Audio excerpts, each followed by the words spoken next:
మచిలీపట్నంలో high tension నెలకొంది.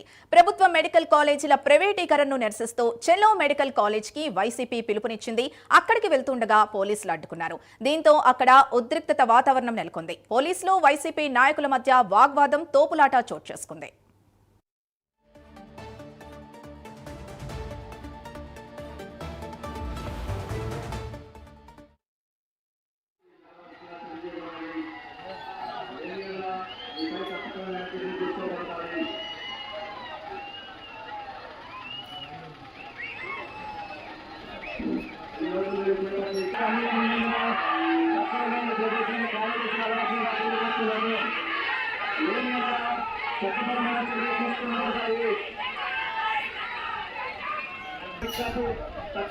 తమలో ఉన్నందున చెప్తున్నారు.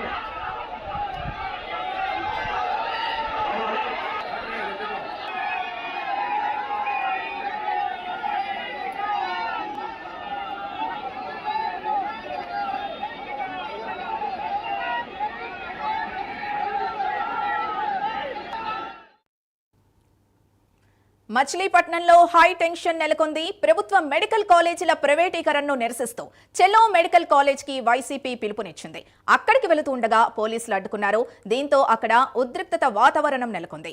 పోలీసులు వైసీపీ నాయకుల మధ్య వాగ్వాదం, తోపులాట చోటు చేసుకుంది. ఇక ఇదే అంశానికి సంబంధించి పూర్తి డీటెయిల్స్ మా ప్రతినిధి రాజ్ కుమార్ అందిస్తారు. రాజ్ కుమార్, ప్రస్తుతం అక్కడ పరిస్థితి ఎలా ఉంది? పోలీసులు ఎలాంటి చర్యలు చేపడుతున్నారు? సింధు, ముఖ్యంగా వైఎస్ఆర్ కాంగ్రెస్ పార్టీ పిలుపునిచ్చినటువంటి ఏదైతే ఇటు చెలో మెడికల్ కాలేజ్ కార్యక్రమానికి సంబంధించి కూడా మచిలీపట్నం, కృష్ణా జిల్లా మచిలీపట్నం నియోజకవర్గంలో ఒక హైటెన్షన్ వాతావరణం నెలకొంది.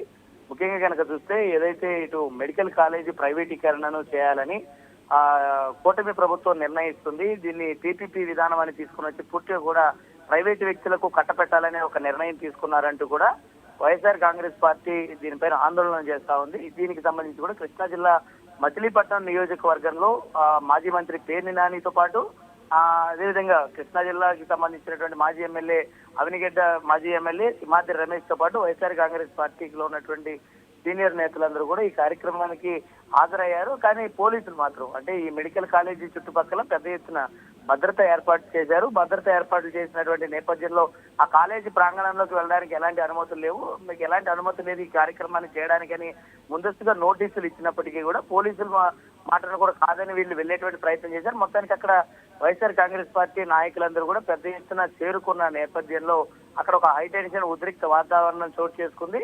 దీనికి సంబంధించి కూడా పూర్తి స్థాయిలో ఏదైతే ఇటు కాలేజీకి సంబంధించినటువంటి ప్రాంగణం అంతా కూడా పోలీసులు మోహరించడంతో అక్కడ నిలువరించేటువంటి ప్రయత్నం చేశారు. ముందుగా మాజీ మంత్రి పేర్ని నానిని గృహ నిర్బంధం చేయిస్తున్నారు. కేవలం ఇది కూటమి ప్రభుత్వం కావాలని చేస్తున్నటువంటి చర్యలంటూ కూడా వాళ్ళందరూ కూడా విమర్శిస్తున్నారు. కానీ ఎలాంటి అనుమతులు లేవని మాత్రం అటు పోలీసులు చెప్తున్నటువంటి నేపథ్యంలో వారికి ముందస్తుగానే నోటీసులు ఇచ్చాము. ముందుగానే ఈ కార్యక్రమం చేయకూడదని కూడా వైఎస్ఆర్ కాంగ్రెస్ పార్టీ నేతలకు మేము ముందుగానే ఇంటిమేషన్ చేసామని కూడా పోలీసులు చెప్తా ఉన్నారు. మరి ఈ కార్యక్రమానికి సంబంధించి కొంత ఉద్రిక్త వాతావరణం అయితే ప్రస్తుతం పరిస్థితి అంతా కూడా సజావుగానే ఉంది. ఈ నేపథ్యంలో అక్కడంతా కూడా జరిగినటువంటి తర్వాత పూర్తి స్థాయిలో ప్రస్తుతం అయితే సిచ్యువేషన్ అంతా కూడా కంట్రోల్లోనే ఉందని చెప్పుకోవచ్చు. Cell. Right, thank you Raj Kumar.